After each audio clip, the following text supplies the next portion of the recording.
Es un placer, pero básicamente con la experiencia que tiene Alberto nos va a poder pintar un panorama de lo histórico, lo actual y lo que viene, porque pudimos hablar en radio con él y nos adelantó, bueno, que el G7 va a ser el boom y que naturalmente después de eso, no sé lo que viene, qué chip vendrá, ¿no, doctor? A usted le gusta hablar de esto, por supuesto. Sí, sí, bueno, son cuestiones que uno no maneja, por supuesto, al detalle y con mucho dato, pero claramente estamos viviendo una época de cambios profundos, acelerados, vertiginosos, y nadie puede aventurarse mucho a decir qué va a pasar en 5 años, no digo mucho más, ¿no? ¿Qué va a pasar en 5 años?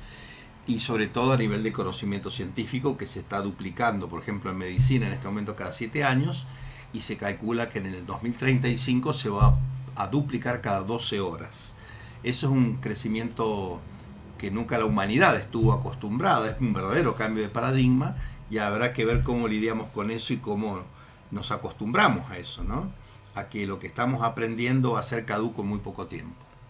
Lito, yo arranqué, Alberto Sánchez es un conocido abogado que en un momento dado, en su estudio jurídico, vamos a ponerle una onda mística, lo llamó el querido José Luis Lona, un sacerdote que él siempre cuenta en su momento fue ateo, fue ingeniero y de repente, ¡toc!, al estilo San Pablo, recibió el mensaje de Dios, se hizo cura y era de esos curas que no se quedaban callados. No, ha sido muy famoso por eso, muy renombrado hasta en mi familia. Muy de ir al frente, en ese momento junto con Di Stéfano me convocaron para armar un grupo de comunicadores. Estaba Susana Jiménez, Jorge Quiroga, la María Inés Grafiña, Eduardo Varela, un montón de personas. Bueno, y también se estaba formando, haciéndose la génesis de un partido que actualmente continúa, Dignidad Ciudadana, que en ese momento se salió a enfrentarse al gobierno de turno, que estaba muy fuerte, muy posicionado, con manifestaciones y demás, y había mucha esperanza, y bueno, y gente muy muy buena. ¿Qué faltó para llegar a una gobernación? Perdón la pregunta, así tan... No, al contrario. Seguramente será un cúmulo de factores, ¿no? Pienso que por un lado es muy complicado hacer política con escrúpulos y sin dinero. Ahí está.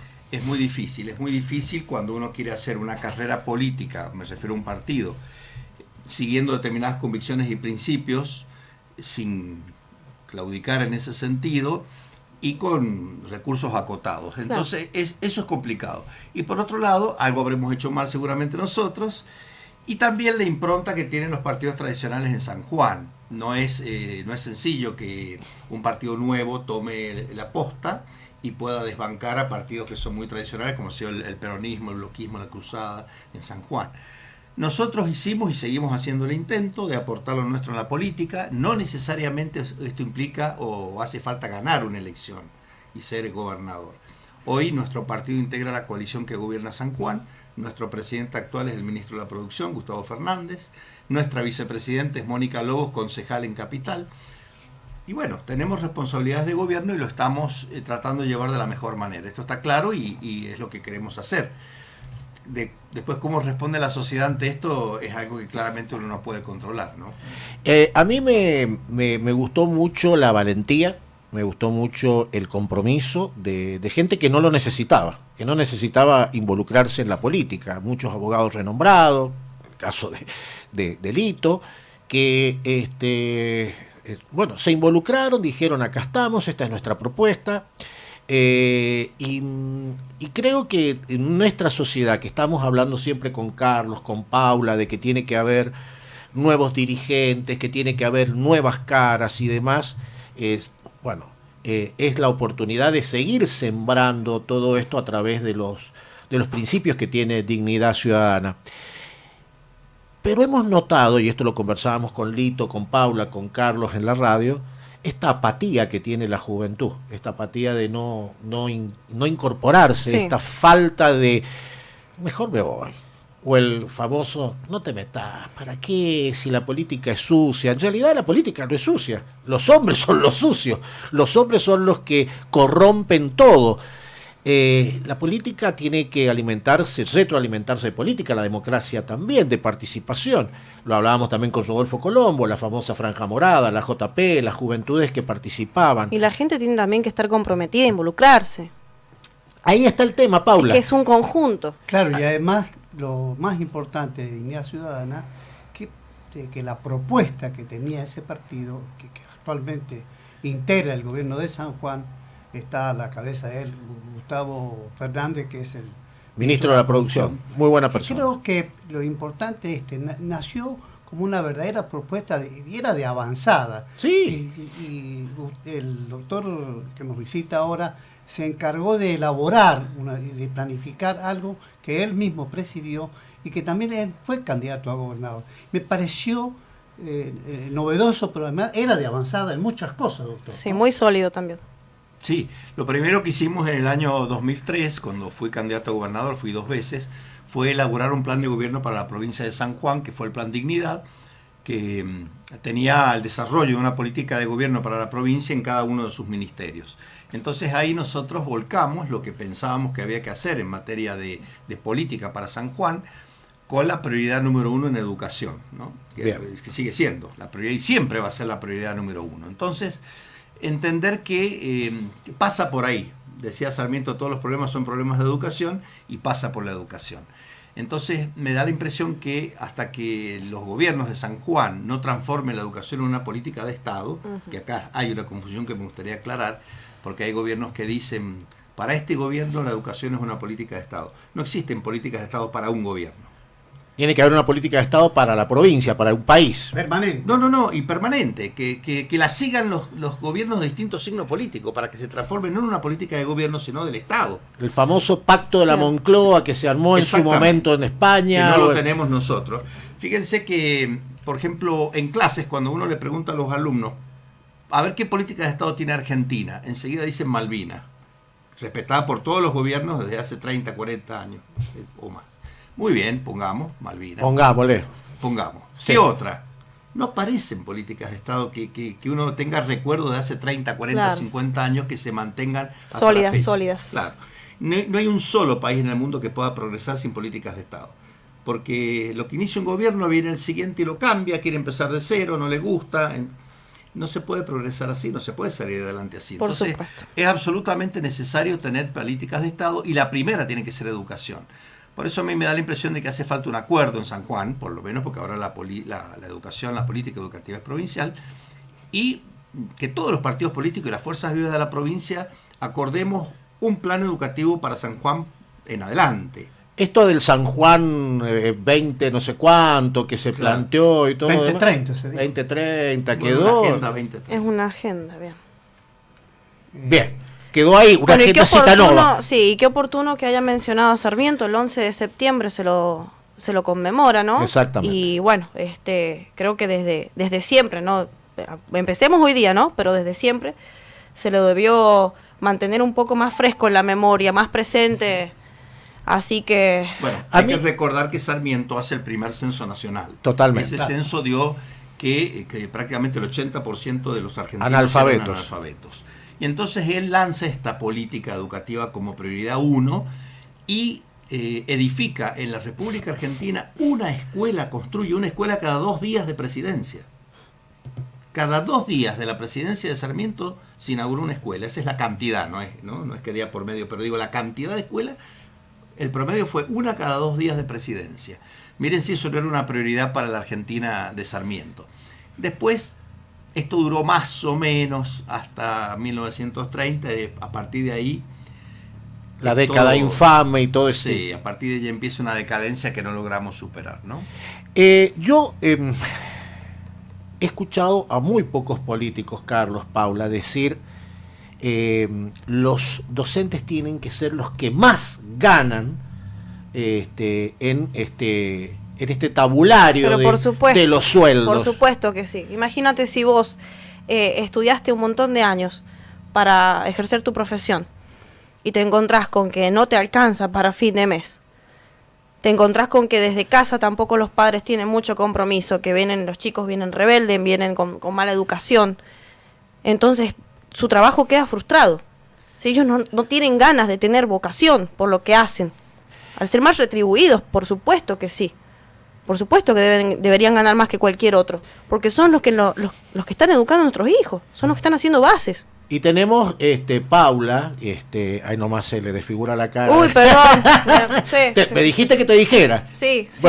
Ponga una sonrisa. No se me enoje, Paula. Pero es un tema indignante. Es un tema indignante.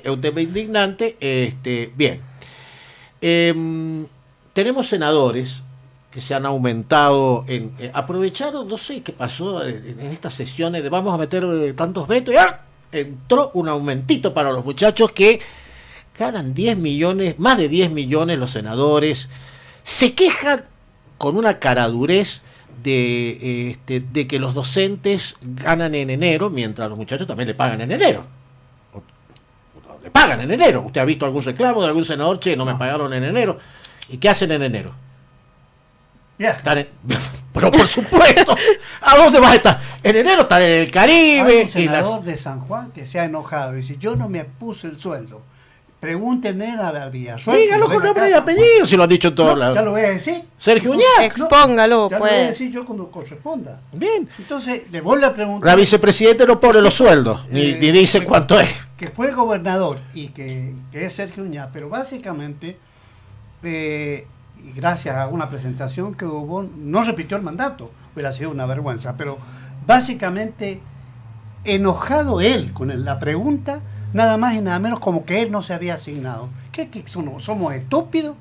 ¿Qué se cree uno? O la otra payasada de hacer todo un show de que yo no voy a donar el sueldo, que esto, aquí, que allá, cuando hay una corporación, Lito, vos lo sabés, una corporación, que le dicen, mirá, flaco, vos podés hacer lo que quieras, pero no nos toques el sueldo, vos hacete lo que quieras, renunciá. Me parece que el tema también va mucho más allá de esto, ¿no? Esto es algo que es la punta del iceberg, pero también tenemos que pensar en la política como fuente de privilegios constantes que no solamente pasan por el sueldo, ¿no?